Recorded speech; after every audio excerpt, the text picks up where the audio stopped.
Bonjour Renaud. Bonjour Alix. Alors, on démarre tout de suite avec la ville d'Aboisseau. On passe d'enregistrer ses premiers cas de coronavirus, hélas. Oui, bonjour à tous. Des cas suspects ont été enregistrés au Petit Séminaire, au CAFOP et dans une usine de la ville selon Soir Info. S'ils étaient avérés, ce serait la fin de l'état de grâce pour la capitale de la région du Sud, Komoué, qui était présentée jusqu'à présent comme l'une des localités ivoiriennes les plus engagées dans la lutte contre la Covid-19.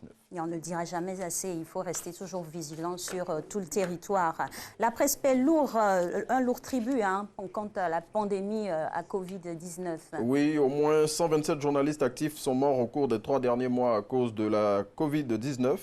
Selon l'ONG Emblème Presse Campagne qui a fait cette révélation hier, nombre de ces journalistes ont contracté la maladie après avoir couvert des activités qui lui sont liées.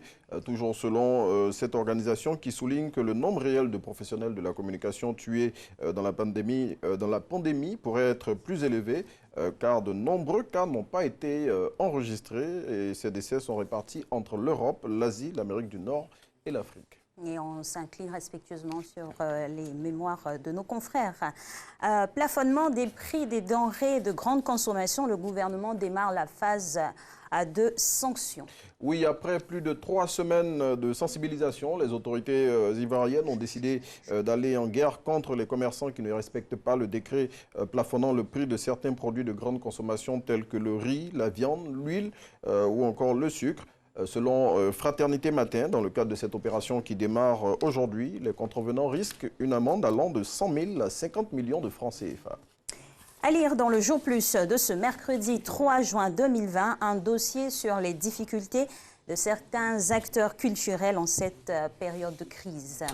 Le confrère fait la lumière sur la galère des artistes, particulièrement en cette période de confinement, fermeture des lieux de spectacle et tout le corollaire qui va avec, pour mieux nous édifier sur les difficultés que vivent nos étoiles en ce moment. Le quotidien a ouvert ses colonnes à quelques-uns tels que Mewé, Ismaël Isaac, Soumbil, Lato Crespino ou encore Noël Douré.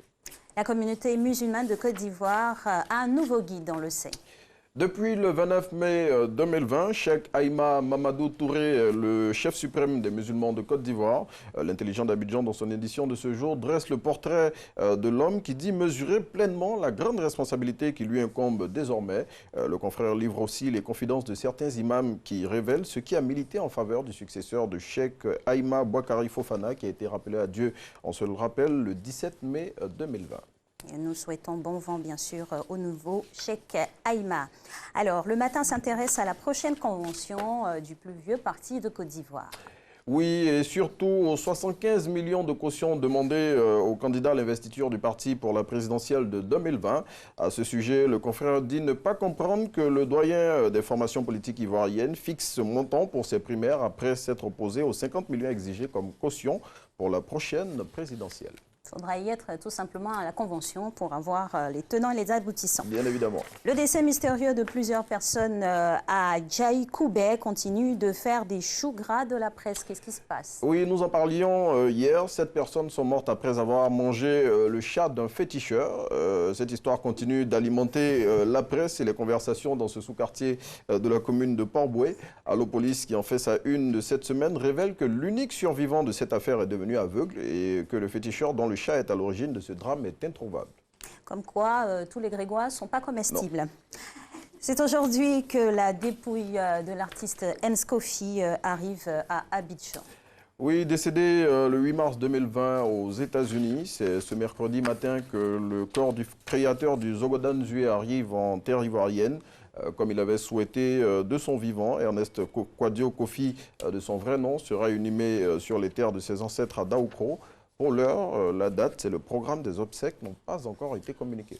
Et nous resterons tout de suite pour la suite, bien sûr, de ce programme. Merci à vous, Renaud. Merci, Alix. On se reverra demain avec beaucoup de plaisir. Oui, petit réaménagement. Bon, plaisir partagé. Mais bien sûr, on est toujours. content de vous avoir.